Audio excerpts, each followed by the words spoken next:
Hello, ladies and gentlemen, and welcome to a press release for RuneMaster, Paradox Development Studios' first ever attempt at making an RPG. In fact, so oddly, this RPG will be built on our favorite game engine ever, the Clausewitz engine, which is making me a little interested, to say the least, considering the Clausewitz engine is what is used to build Crusader Kings 2, Europa Universalis 4, and the like. So to use it to build a RPG is going to be an impressive feat. RuneMaster was just announced earlier today at ParadoxCon. Sadly, I wasn't invited. My invite got lost in the mail somewhere, I guess. So I figured I would show you what sort of press goodies they've released at the convention, since I have a Paradox Plaza press account and can access them. So, from chaos rises a Norse legend. With RuneMaster, Paradox Development Studios invites you to a fantasy realm etched with the rich history of Norse mythology.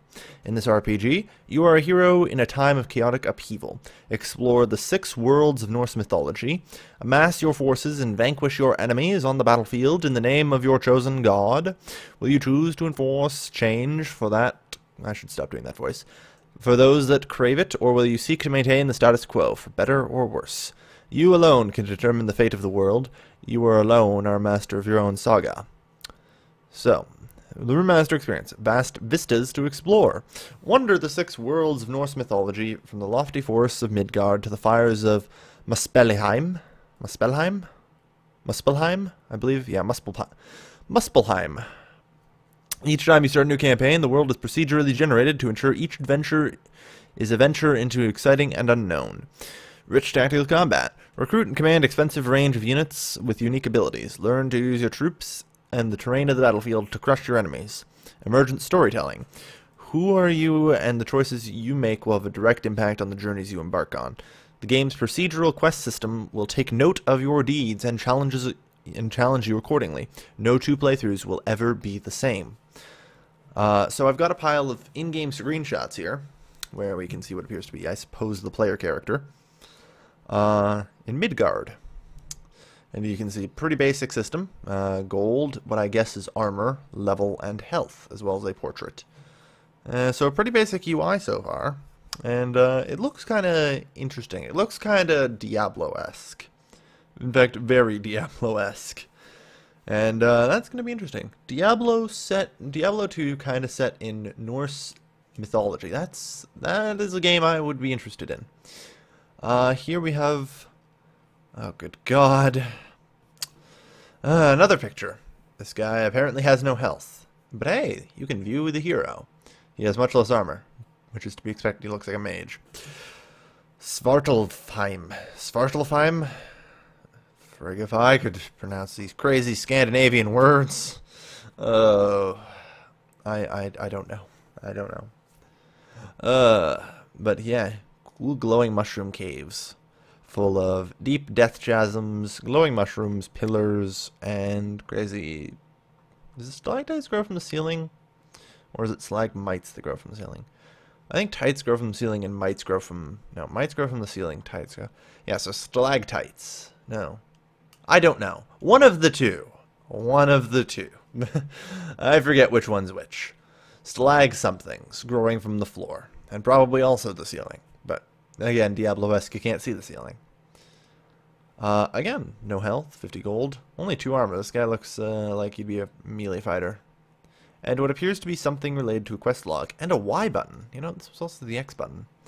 X and Y, I guess that means it will have controller support of some sort, at least. The platforms, if we look back here, are to be decided. But I would think that that means it has controller support. So that's interesting. So this looks like some kind of camp with a runestone in it. Although I laugh at the size of the tents versus the people. That's okay. And we even have some guards in their towers and some kind of cave entrance. In Alfheim. Which is not terrible, I suppose. At least that one I can pronounce. That's always cool. And here's a 4th screenshot from Svartalfheim,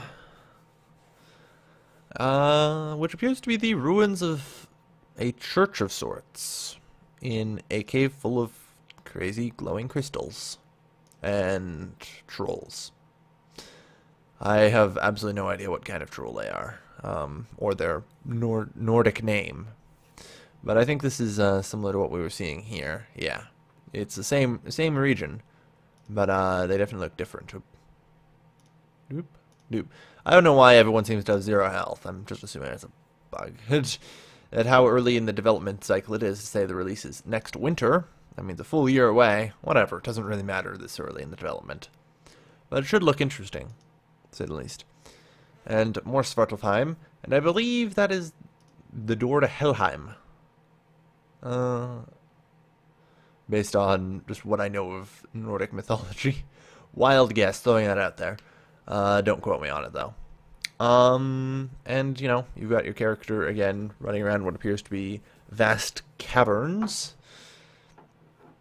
And what appears to be a tiny little village of sorts. Perhaps some sort of people live here. I don't know what the natural inhabitants of this realm are in Norse mythology, so I can't really answer that. And RuneMaster cover art. So here we go, we've got some humans fighting against some trolls. And fireballs. Ooh, pretty. And this is with the overlay on it and without. We're going to focus on this one since, you know, the other stuff.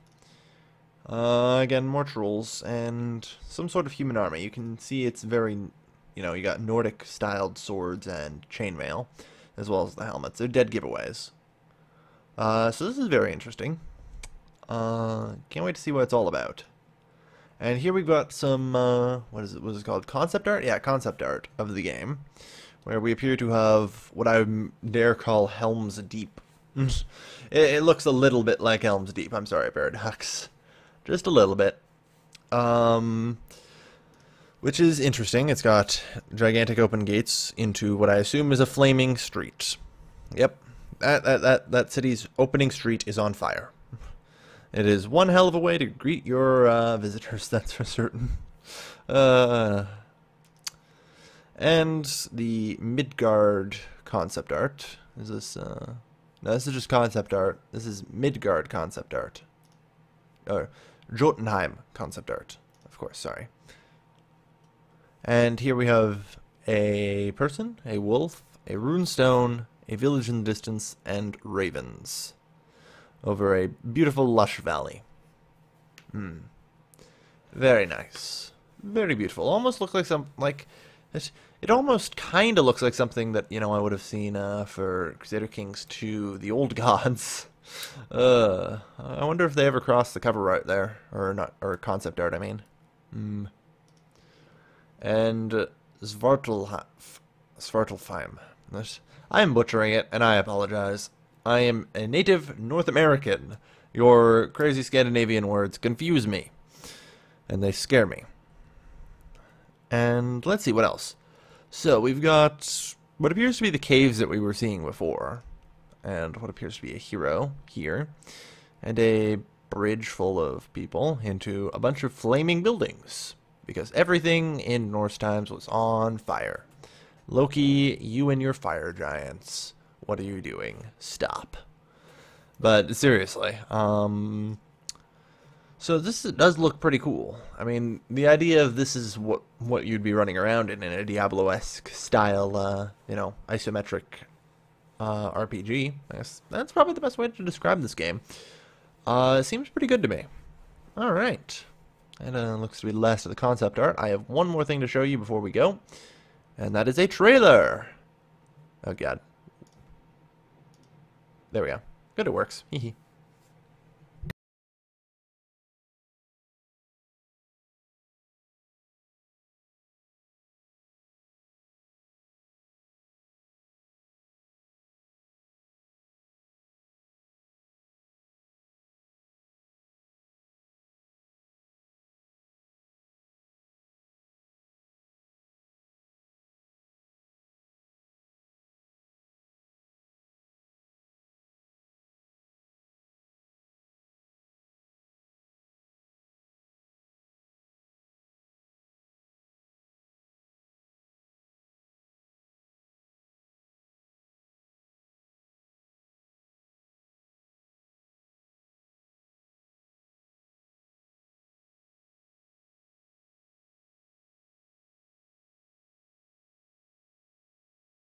Alright, that appears to be the trailer.